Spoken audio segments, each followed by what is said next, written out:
M'dzina la Atate ndi la Mwana ndi la Mzimu Woyera. Amen. Ndilandireni pano pa Tiyankhuleni Ambuye. Lero ndi tsiku lachitatu ndipo tili mulungu woyamba nyengo ya Pachaka.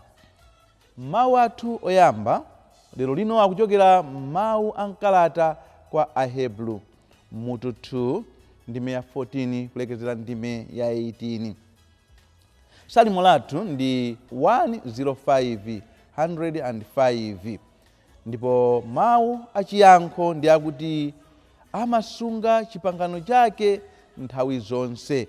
Ndipo uthenga wathu ngochokera mu uthenga wabwino wolembedwa ndi Mariko Oyera mutu 1 ndime ya 29 kulekezera 39. Amene akutiwerengera uthenga wabwino komanso kutigawira mawu ndi Reverend Father Medrick Mlava, a pastoral coordinator Amangu Archdiocese. Tsono tiyeni timve uthenga umenewu. Ambuye akhale nanu.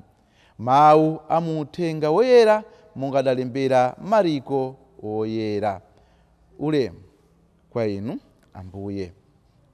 Pambuyo pake Yesu adachoka ku nyumba ya mapemphero kuja nakalowa pamodzi ndi Yakobe ndi Yohane mnyumba ya Simoni ndi Andereya. Apongozi a Simoni anali gone akudwala malungo, ndipo nthawi yomweyo anthu anamufotokozera za matenda awo. Yesu adapita nakawagwira padzanja amayiwo nkuwadzutsa, ndipo malungowo adatha. Pomwepo amayi aja adayamba kukonzera anthu chakudya. Madzulo amenewo dzuwa litalowa, anthu adabwera kwa Yesu ndi anzawo onse ovutika ndi ogwidwa ndi mizimu yoyipa. Anthu am'mudzi monsemo adasonkhana pa khomopo. Yesu adachiritsa ambiri amene ankavutika ndi matenda osiyanasiyana, ndipo adatulutsa mizimu yoyipa yambiri, koma mizimuyo ankayiletsa kuti isalankhule chifukwa idamuzindikira. Mmamawa ndithu kusanache Yesu adadzuka napita kumalo kosapitapita anthu, kumeneko adakapemphera. Simoni ndi anzake aja adamulondola komweko. Atampeza adamuwuza kuti anthu onse akukufunafunani, koma iye adawawuza kuti tiyeni tinke ku midzi ina kufupi konkuno tikalalike mawu kumenekonso, pakuti ndizo ndidadzera. Tsono adapita nalalika mnyumba za mapemphero ku Galileya konseko, ndipo ankatulutsa mizimu yoyipa. Uthenga wa Ambuye. Ulemu kwa inu Ambuye Yesu Khristu. Abale ndi alongo okondedwa, mawu amene tawamva lero makamaka mawu a mu uthenga wabwino akutitsimikizira kuti Ambuye Yesu Khristu ndi msing'anga wamkulu. Ambuye Yesu Khristu amatichiritsa makamaka pamene ife tazindikira matenda athu ndipo tapita nawo matenda awo kwa Iye. Iye amakhala okonzeka kuti atichiritse. Moyo wathu wa siku ndi siku timadwala, yinde matenda a moyo wathupi komanso matenda a moyo wauzimu. Matenda a moyo wathupi timamva mutu, kaya timadwala malungo ndi matenda osiyanasiyana amene amafooketsa matupi athu. Ndipo tikamakamba nkhani ya matenda a moyo wauzimu, ndiye timaona kuti pali zambiri pamenepa. Kutha kukhala kunyada kwathu, kupsa mtima kwathu, umbombo wathu, nsanje zimene timazichita pakati pathu, kusazilesa pakati pathu, mwano chipongwe pakati pathu, zimene zili zosutsana ndi nkhope imene Mulungu ali nayo, nkhope imene Mulungu adadzationetsa, nkhope ya chikondi. Mulungu adatichepesa pokhala pakati pathu, koma ife timazikuza. Mulungu adationetsa nkhope ya chikondi, koma ife ndife anthu amene tilibe chikondi. Ndife anthu amene tikudwala moyo wathupi komanso moyo wauzimu. Taonani lero Ambuye Yesu Khristu akutitsimikiziranso kuti pamene tadwala, pamene tafoka moyo wathu wathupi komanso moyo wathu wauzimu, sitikuyenera kuda nkhawa, sitikuyenera kutaya mtima. Ayi, tili naye Ambuye Yesu Khristu amene amatichiritsa. Tikuyenera kubwera kwa Ambuye Yesu Khristu ndi nthenda zathu zonse kuti iyeyo atichiritse. Mawu athu amuthenga wabwino uja tamva ndithu kuti Ambuye Yesu Khristu adachiritsa mpongozi wake wa Simoni Petro, komanso adachiritsa anthu osiyanasiyana amene anthu anali kubwera nawo kwa Ambuye Yesu Khristu. Kodi zimenezi zikutiphunzitsa chiyani pa moyo wathu wachikhulupiriro? Kodi zimenezi zikutiphunzitsa chiyani pa moyo wathu wa Chikhristu?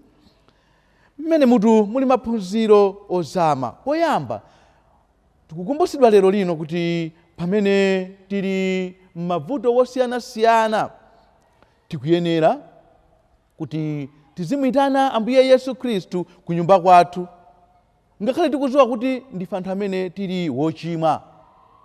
Tamva kuti ndi ophunzira ake Ambuye Yesu Khristu aja amene adamutenga Ambuye Yesu Khristu kupita naye ku nyumba kuja kwa mpongozi wake wa Simoni Petro. Ifenso ndithu tikuyenera kumamuyitana Ambuye Yesu Khristu ku nyumba kwathu. Tikuyenera kumalola Ambuye Yesu Khristu azibwera ku nyumba kwathu. Tizilola kuti Ambuye Yesu Khristu aziwe za mavuto athu.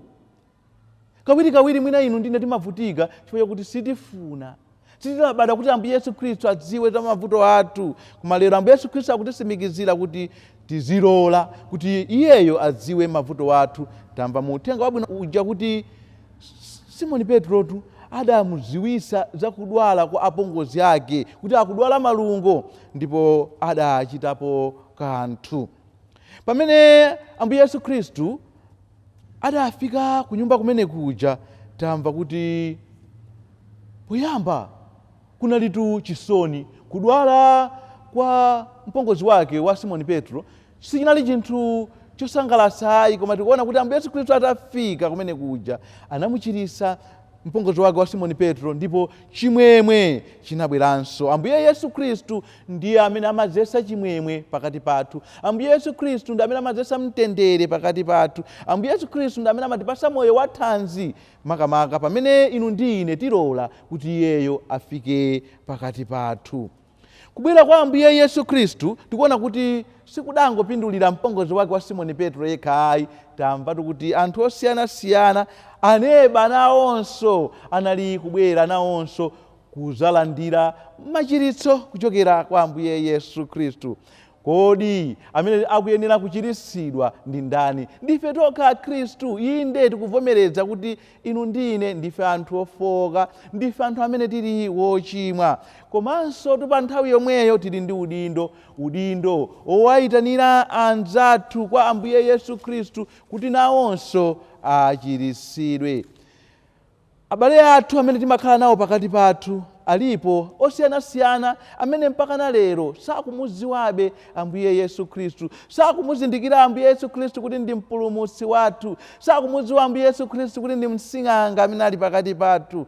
M'malo mwake pamene ali mavuto osiyanasiyana, malo motengera mavuto awo kwa Ambuye Yesu Khristu, amatenga mavuto awo kupita nawo mwina kwa anthu ena, zimenenso pakati pathu zimatilekanitsa ndi Mulungu. Lero tikukumbutsidwa kuti moyo wathu wa tsiku ndi tsiku tikuyenera kuwatengeranso ena kwa Ambuye Yesu Khristu. Titalandira chifundo cha Mulungu cha Ambuye Yesu Khristu, ifenso tiwathandize ena kuti achione chifundo, chikondi chimene Ambuye Yesu Khristu amene adabwera pakati pathu.